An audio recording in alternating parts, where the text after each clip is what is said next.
નમસ્કાર, આપ જોઈ રહ્યા છો સ્પેશિયલ રિપોર્ટ અને હું છું આપની સાથે હેતવી। આજની પહેલી ખબરની વાત કરીએ તો ભર શિયાળે યુરોપમાં ગરમી પોતાનો કાળો કહેર વર્તાવતા ઉનાળાનો અહેસાસ કરાવી રહી છે। સામાન્ય રીતે જુલાઈમાં અનુભવાતી ગરમી યુરોપમાં વર્ષની શરૂઆતમાં જ અનુભવાઈ રહી છે અને જેના કારણે યુરોપિયન દેશોમાં ક્યાંક હિમવર્ષા થઈ છે તો ક્યાંક નહીવત। રેકોર્ડ તોડ ગરમીના કારણે યુરોપમાં લોકો બર્ફીલા પહાડોની જગ્યાએ દરિયા કિનારા પર દેખાઈ રહ્યા છે।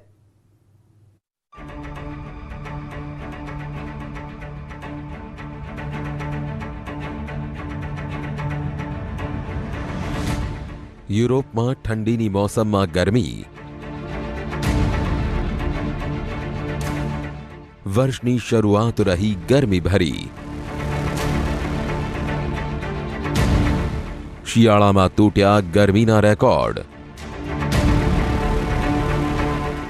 વિશ્વના અનેક દેશોમાં ભયંકર બરફનું તોફાન તબાહી મચાવી રહ્યું છે।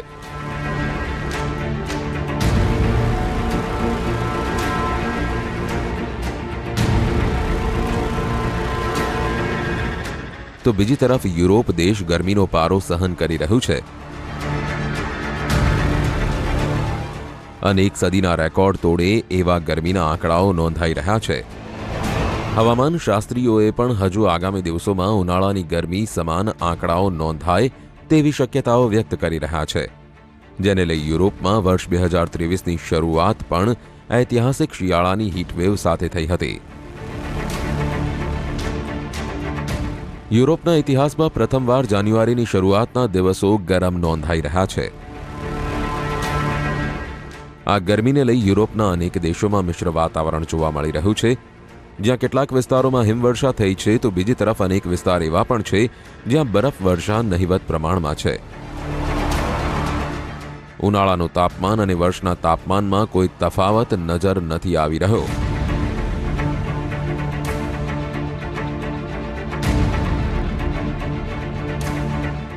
શિયાળુ હીટ વેવથી વાતાવરણ બદલાયું।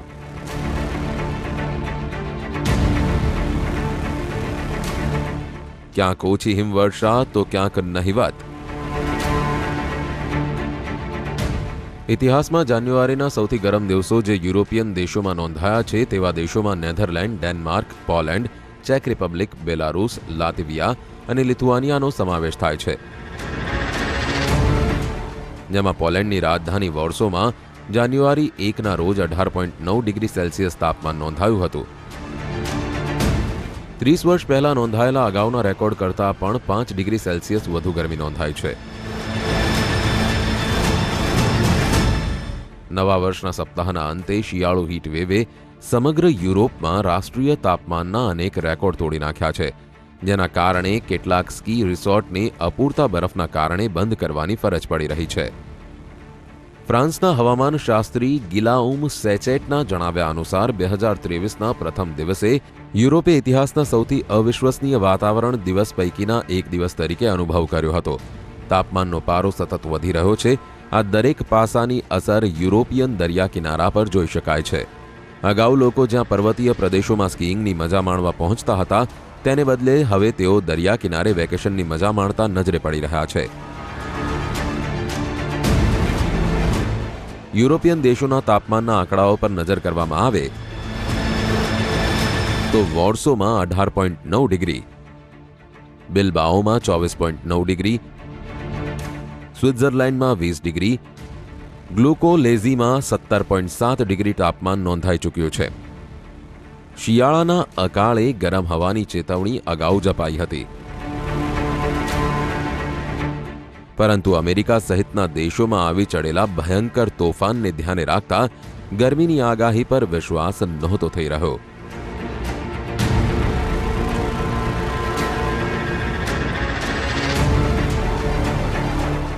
જે તાપમાન સામાન્ય રીતે જુલાઈની શરૂઆતમાં અપેક્ષિત હોય છે તે તાપમાન જાન્યુઆરીની શરૂઆતમાં સ્વિટ્ઝરલેન્ડમાં નોંધાઈ રહ્યું છે। મેક્સિમિલિયાનો હેરેરા, કે જેઓ એક ક્લાઇમેટોલોજિસ્ટ છે, જેઓ વૈશ્વિક હવામાનની ચરમસીમાનું આંકલન કરતા રહે છે, તેમણે તાપમાનના રેકોર્ડને યુરોપિયન ક્લાઇમેટોલોજીમાં અત્યાર સુધીની સૌથી આત્યંતિક ઘટના તરીકે વર્ણવી છે। વધુમાં તેમણે વર્તમાન પરિસ્થિતિનું આંકલન કરતા તાજેતરના અઠવાડિયામાં અમેરિકામાં જોવા મળેલી ભારે ઠંડીથી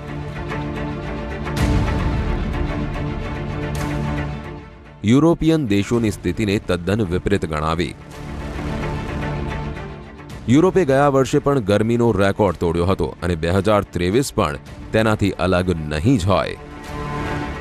આ મત યુરોપિયન દેશોના હવામાન શાસ્ત્રીઓએ વ્યક્ત કર્યો છે, જેમનું કહેવું છે કે વાતાવરણનો પલટો અને તેનું સંતુલન બગાડવું તે આજકાલ આવેલી નવી આફત નથી. વિશ્વમાં અનેક દેશોથી ક્લાઇમેટ ચેન્જ અને તેના કારણે આવનારી સંભવિત પરિસ્થિતિઓ અંગે ચેતવણી અપાઈ રહી છે. નવા વર્ષ પછી અનુભવવામાં આવેલા ગરમ હવાની લહેરોના કારણે તાપમાન સરેરાશ કરતાં 36 ડિગ્રી ફેરનહીટ એટલે કે 20 ડિગ્રી સેલ્સિયસ સુધી વધારે નોંધાયું હતું.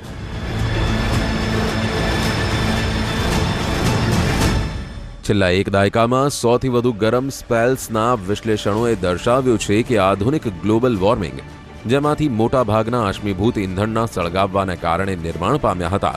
ઉપરાંત આબોહવા વિજ્ઞાનીઓ પણ કહે છે કે યુકે હવે ઠંડો દેશ નથી રહ્યો. છેલ્લા કેટલાક વિશ્લેષણોના આધારે જોવા મળ્યું છે કે ઉનાળામાં ગરમી તેના જૂના રેકોર્ડ તોડી રહી છે. તેથી આ દેશોએ આગામી સમયમાં ગરમીને સ્વીકારવી જ રહી.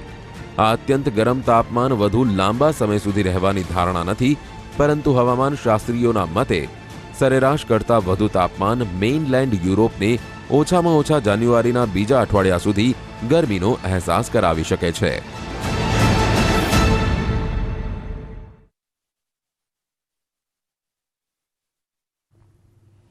રશિયા યુક્રેન યુદ્ધમાં રશિયાને ઘૂંટણીએ કરવા હવે અમેરિકા પણ મેદાનમાં આવ્યું છે. યુક્રેનને ટેકો કરવા અમેરિકાએ તેની સૌથી શક્તિશાળી ટેન્ક દ્વારા મદદનો હાથ લંબાવ્યો છે. યુએસએની સાથે જર્મની અને ફ્રાન્સે પણ હથિયારો પૂરા પાડતા યુક્રેનની રણભૂમિ રશિયા માટે કાળ સાબિત થઈ છે.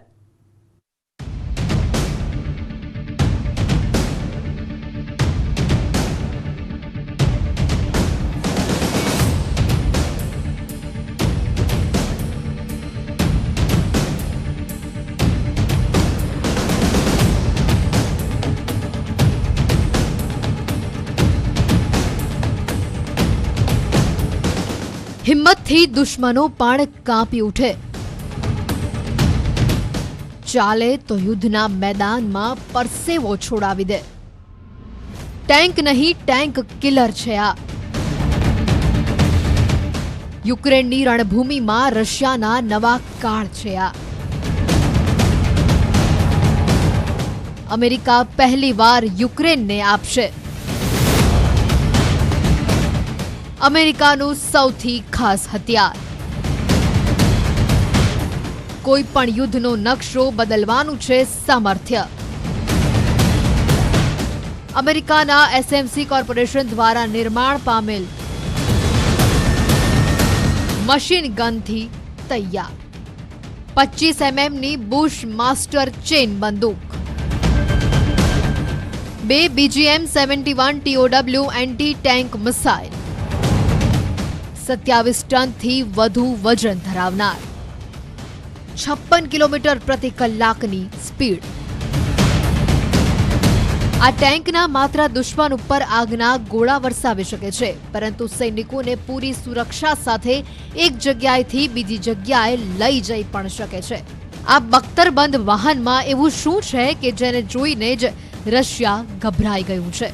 તેની સંપૂર્ણ જાણકારી તમને બતાવીએ તેના પહેલા બ્રેડલેના વખાણ કરતા અમેરિકાના પેન્ટાગોનના સેક્રેટરીનું સંપૂર્ણ નિવેદન પણ સાંભળી લો.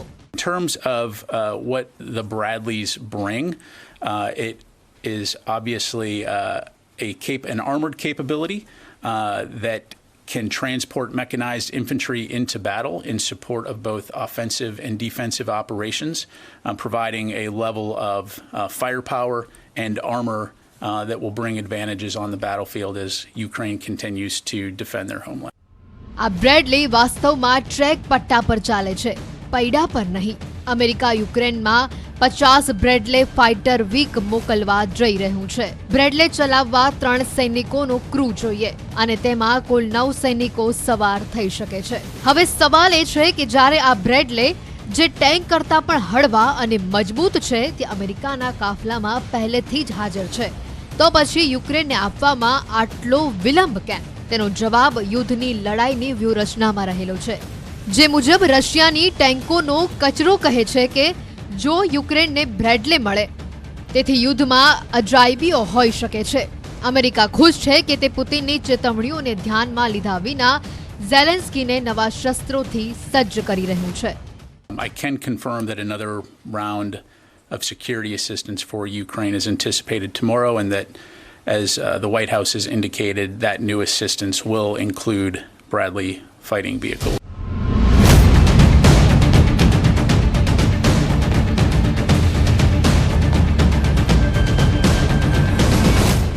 રશિયા યુક્રેન યુદ્ધને લગભગ 11 મહિના થઈ ગયા છે. આવી સ્થિતિમાં કીવ અમેરિકા પાસે વધારાની ટેન્ક, લાંબા અંતરની મિસાઇલ, એર ડિફેન્સ સિસ્ટમ આપવાની માંગ કરી રહ્યું છે. કડકડતી ઠંડી છતાં પૂર્વી યુક્રેનમાં બંને દેશોના લડવૈયાઓ વચ્ચે ભીષણ યુદ્ધ ચાલી રહ્યું છે. વાસ્તવમાં પશ્ચિમી દેશો અને અમેરિકા ઝેલેન્સ્કીને એટલા બધા હથિયાર અને પૈસા આપી રહ્યા છે કે રશિયાની બધી યુક્તિઓ ઢીલી પડી ગઈ છે. સેંકડો મિસાઇલો છોડવા છતાં ઝેલેન્સ્કીના ડરથી દૂર તેના સૈનિકો પહેલા કરતા અનેક ગણો વધુ ઉત્સાહ બતાવી રહ્યા છે, કારણ કે યુક્રેનને શસ્ત્રોનો બમ્પર સપ્લાય ચાલુ છે. અમેરિકા બ્રેડલેને લડાયક વાહન આપી રહ્યું છે. Germany Marder infantry fighting vehicle offer કરી રહ્યું છે. ફ્રાન્સ યુક્રેનને AMX-10 વાહનો આપી રહ્યું છે. Look at the battlefield and you look at how this fight has evolved from the early days, of the artillery barrages to air defense to largely being static along that front line. Providing this capability provides both a offensive and a defensive capability to the Ukrainians to be able to change the equation on the battlefield. તમે આ હકીકત જાણતા જ હશો કે જ્યારે America બ્રેડલેને યુક્રેનને આપવાની જાહેરાત કરી ત્યારે 24 કલાકની અંદર જ જર્મનીએ યુક્રેનને માર્ડર આપવાની જાહેરાત કરી. જર્મની નાટોનું સભ્ય હોવા છતાં તે એ દેશોમાંનો એક છે કે જે યુક્રેનને સીધી મદદ અને પ્રચાર કરવાનું ટાળી રહ્યું છે, પરંતુ હવે ખુલ્લેઆમ સામેથી માર્ડરવાળી સહાય મોકલી રહ્યું છે. જર્મન માર્ડર બ્રેડલેની જેમ એક સશસ્ત્ર લડાઈ વાહન છે.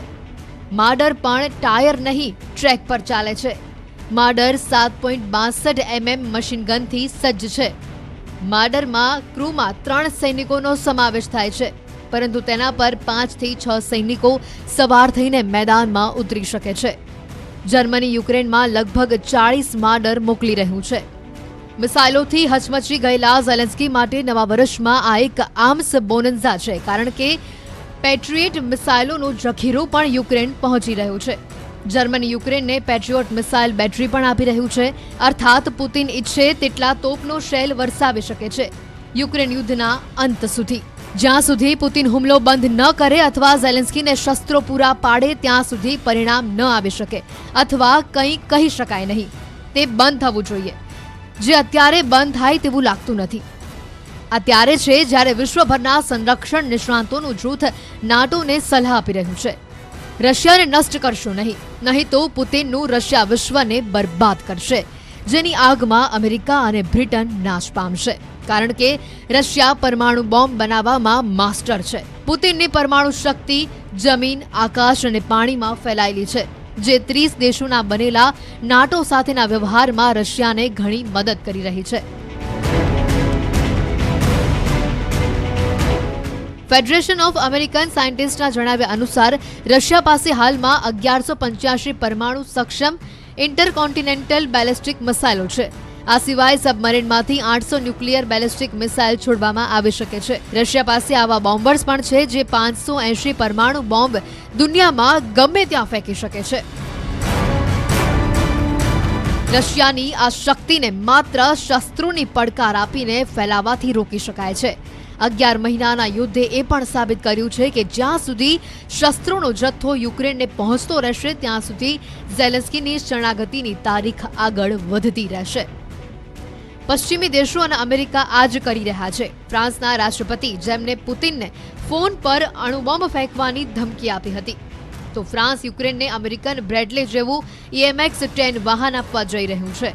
AMX-10 વાહન યુદ્ધ ક્ષેત્રોમાં વધુ ઝડપી આગળ વધે છે. તેની રેન્જ 1500 મીટર છે. તેમાં 105 mmની ગન છે. તેમાં 4 જવાનોને તૈનાત કરી શકાય છે. સરળ હિલચાલ અને ઝડપી જમાવટ સાથેનું આ AMX-10 રશિયા માટે મોટી સમસ્યા બની શકે છે. Франція виводить європейську оборонну підтримку України на новий рівень. Я дякую президенту Макрону за це лідерство. Отримуємо більше бронетехніки, зокрема колесні танки французького виробництва. Це те, що дає чіткий сигнал всім іншим нашим партнерам. Немає зараз жодної раціональної причини того, що Україні досі не постачалися танки західного зразка. А це дуже важливо, щоб відновити безпеку для всіх українців і спокій для всіх європейців.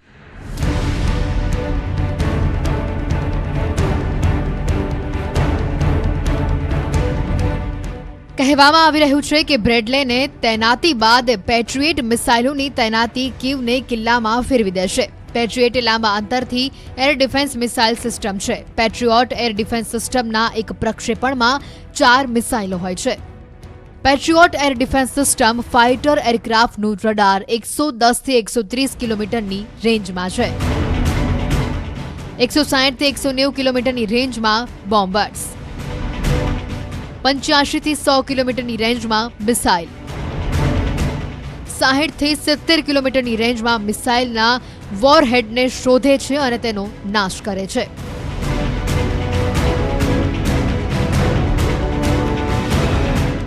બે પેટ્રિયોટની કીવ ખાતે જમાવટ પુતિનની મિસાઇલોના પતનને રોકવા માટે થયાનું કહેવાય છે. જો કે આ દાવાની ચકાસણી થવાની હજી બાકી છે. જો કે એ ધ્યાનમાં રાખવાનું છે કે પશ્ચિમી દેશોએ યુક્રેનને ઘણા શસ્ત્રો આપ્યા છે, પરંતુ તેઓએ તેને ધ્યાનમાં રાખવાનો પ્રયાસ કર્યો છે. પુતિન આનાથી એટલે ગુસ્સે ન થવું જોઈએ કે તેઓ પરમાણુ બોમ્બને છેલ્લા વિકલ્પ તરીકે જોવાનું શરૂ કરે, કારણ કે પશ્ચિમી દેશો અને અમેરિકા પણ જાણે છે કે પુતિન પાછા ફરવાના નથી, જેનો પુરાવો યુક્રેનમાં થયેલા તાજેતરના હુમલા છે.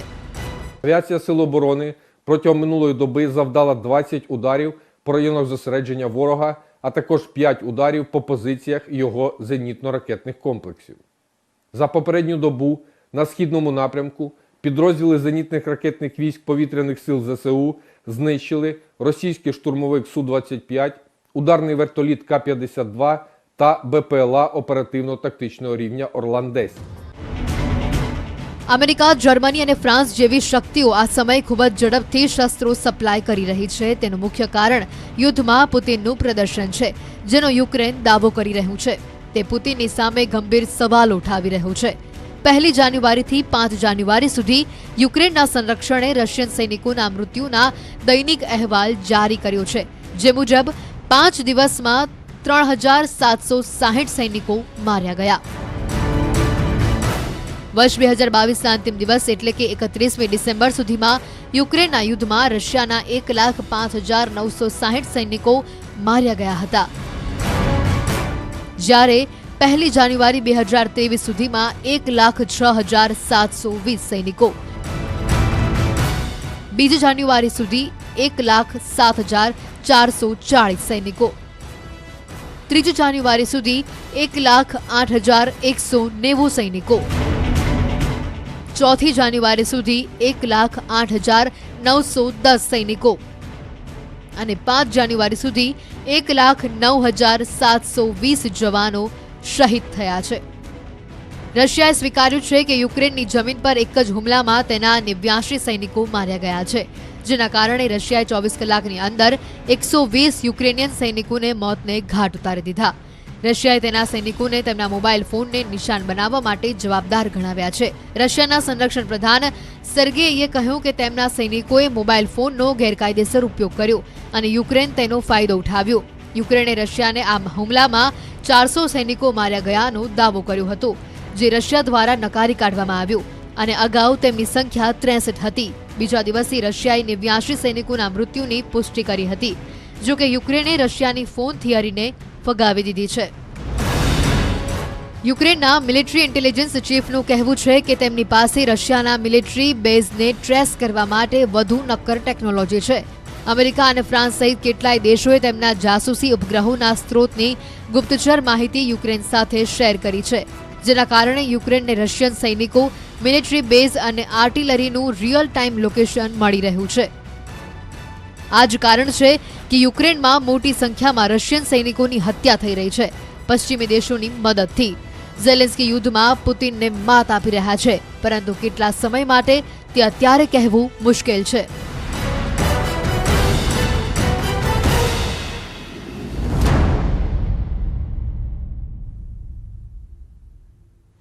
ગુજરાતીમાં એક કહેવત છે કે બોલે તેના બોર વેચાય.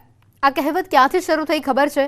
એવું માનવામાં આવે છે કે ચરોતરનું હૃદય સમાન સંતરામ મંદિર, જ્યાં દર વર્ષે પોષી પૂનમની ઉજવણી કરવામાં આવે છે અને અહીંયા શ્રદ્ધાળુઓ તેમનું બાળક બોલતું થાય તે માટે બોર ઉછાળવાની માનતા માને છે.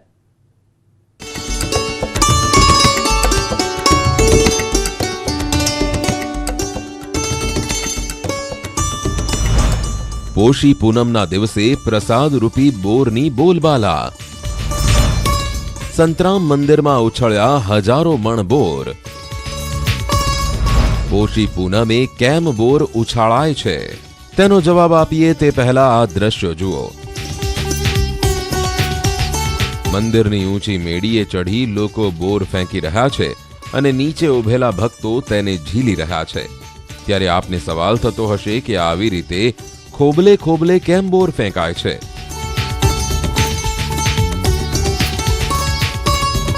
અને મંદિરમાં તેને કેમ ઝીલાય છે? દૂરથી બોરનો ઘા કરે તો વાગે નહીં? પણ તેનો જવાબ છે ના, આ બોર કોઈને વાગતા નથી, કારણ કે આ તો પ્રેમથી ઉછાળવામાં આવે છે. અહીં લોકો કોઈ રમત નથી રમી રહ્યા, પણ પોતાની ખુશીને પ્રગટ કરી રહ્યા છે.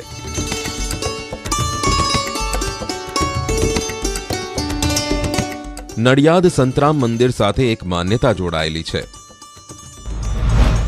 એવું કહેવાય છે કે નડિયાદ સંતરામ મંદિરે બોર ઉછાળવાની માનતા છે.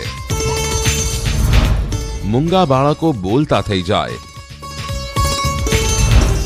બાળક બોલતું થાય માટે બાધા રખાય છે. જન્મથી બાળક ન બોલતું હોય એ બાળક બોલવા લાગે. દ્રશ્યો તમને બતાવવાનો પ્રયત્ન કરીશ કે આપ જે દ્રશ્યો જોઈ રહ્યા છો, આ દ્રશ્યો નડિયાદ ખાતે આવેલા સંતરામ મંદિરના છે. દર વર્ષે પોષી પૂનમના દિવસે અહીં આગળ એક અનોખી માનતા ઉજવવામાં આવતી હોય છે. લોકોમાં શ્રદ્ધાની એક માનતા એવી હોય છે કે પોતાનું બાળક જન્મ પછી બોલતું ના હોય તો સંતરામ મંદિર ખાતે આવી પોષી પૂનમના દિવસે બોર ઉછાળવાથી બાળક બોલતું થાય, આવા પ્રકારની માનતા રાખવામાં આવતી હોય છે. જેનું પણ બાળક જન્મ પછી બોલતું ના હોય અથવા તો તોતડું બોલતું હોય તો તેના માતા પિતા કે સ્વજન સંતરામ જ્યોતની બાધા રાખે છે. મારું બાળક બોલતું થશે તો હું સંતરામ મહારાજના સમાધિ સ્થાન એટલે કે સંતરામ મંદિરના પટાંગણમાં 1.25 કિલોથી લઈને પોતાની શક્તિ અને શ્રદ્ધા પ્રમાણે અથવા તો પોતાના બાળકના વજન જેટલા બોર ઉછાળીશ. અને ભક્તો ઉછાળેલા બોરને પ્રસાદ તરીકે સ્વીકારે છે. આ બાળકને સાંભળો, જે પહેલા બોલતો ન હતો પણ તેના માતા પિતાએ માનતા રાખી અને તે હવે પોપટની જેમ બોલે છે.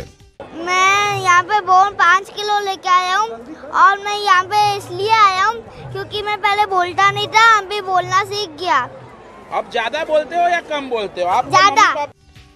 નાના બાળકો બોલતા થાય અથવા તો તોતડાપણું દૂર થાય તે હેતુસર કેટલાય ભક્તો રાજ્યના ખૂણે ખૂણેથી આવી સંતરામ મહારાજના અખંડ જ્યોતના દર્શન કરે છે અને બાદ આ મંદિરના પરિસરમાં જ બોરાની ઉછામણી કરે છે. અને કેટલાય ભાવિકો આ બોરાને ખોબામાં ઝીલે છે તેમજ પ્રસાદ રૂપી ગ્રહણ કરી ધન્યતા અનુભવે છે. પોષી પૂનમે થતા બોરના ઉત્સવ બાદ શ્રદ્ધાળુઓ બોર ભેગા કરીને પ્રસાદ રૂપે લઈ જાય છે. દર વર્ષે તો આ પૂનમના દિવસે મંદિર પટાંગણ ભક્તો સાથે ચિક્કાર થઈ જાય છે. બાળકના વજન જેટલા બોર ઉછાળવામાં આવે છે. મારા ભાઈને બાપીએ મહેસાણાથી આવ્યા છે અને એમના બાબાનો બાબો બોલતો નહોતો, તે 5 વર્ષથી એમને બાધા લીધી હતી સંતરામ મંદિરની અને આ બાબો બોલતો થઈ ગયો. આ દિવસે શ્રદ્ધા અને ભક્તિનું ઘોડાપૂર જોવા મળે છે. બાળક બિલકુલ બોલતું ના હોય, તોતડું બોલતું હોય તો તે સરસ રીતે સ્પષ્ટ બોલતું થાય એની બાધા પૂરી કરવા માટેનો આ વિશેષ દિવસ છે. આ વર્ષે વિદેશથી પણ શ્રદ્ધાળુ આવે છે. યુએસએ થી આવ્યા છે અને અમારી ગ્રાન્ડ ડોટર છે એને બોલવા માટે એમ કહેતા હતા કે બોલશે ને તો આપણે પોષી પૂનમે બોરા ઉછાળીશું. તો બીજે દિવસે મમ્મા મમ્મા બા બા બોલવા લાગી તો અમને બહુ આનંદ અને ઉત્સાહ થઈ ગયો છે. તો આવતા વર્ષે પણ અમને સંતરામ મહારાજ બોલાવે એવી અમારી પૂરી ઈચ્છા છે. ઘણા લોકો રાજી ખુશીથી પણ બોર ઉછાળે છે. આપણે બોર ઉછાળીએ તો બોલતા થઈ જાય છોકરા, એના માટે અમે અહીંયા આવેલા. ના બાધાની રાજી ખુશીથી આપણે એવી કોઈ બાધા નથી. ફક્ત બોર જ નહીં, સંતરામ મંદિરમાં સાકરની પણ વર્ષા કરાઈ અને ભંડારાનું આયોજન કરવામાં આવ્યું હતું, જેનો ભક્તોએ મોટી સંખ્યામાં ભાગ લીધો હતો. 164મા વાર્ષિકોત્સવ પ્રસંગે શ્રી સંતરામ મહારાજની આરતી ઉતારવામાં આવે છે અને સાકર વર્ષા કરવામાં આવે છે. એ સાકર વર્ષા સંતો અને ભક્તો દ્વારા ઉછાળવામાં આવે છે અને 10થી 15,000 ભક્તો ત્યાં બેઠા હોય છે. એ વખતે પ્રસાદ લૂંટીને એ આનંદ અને ધન્યતા એ અનુભવતા હોય છે. ઇતિહાસ 200 વર્ષ જૂનો છે, જ્યારથી આ પરંપરાની શરૂઆત થઈ. એક માન્યતા પ્રમાણે અહીંયા વર્ષો પહેલા એક શ્રદ્ધાળુ ભગતનું બાળક બોલતું નહોતું, જેને મહારાજ પાસે આવીને પોતાની આ વેદના જણાવી, જે બાદ મહારાજ તેને માનતા આપી કીધું કે જો બાળક બોલતું થાય તો તારા ખેતરમાં થતો ફળનો પાક અહીંયા આવી ઉછામણી કરજે. બસ આ વાત કરતાની સાથે જ ખેડૂતનું બાળક બોલતું થઈ ગયું અને તેણે બોર ઉછાળી માનતા પૂર્ણ કરી. ત્યારથી પોષી પૂનમના દિવસે આ ઉજવણી કરવામાં આવે છે.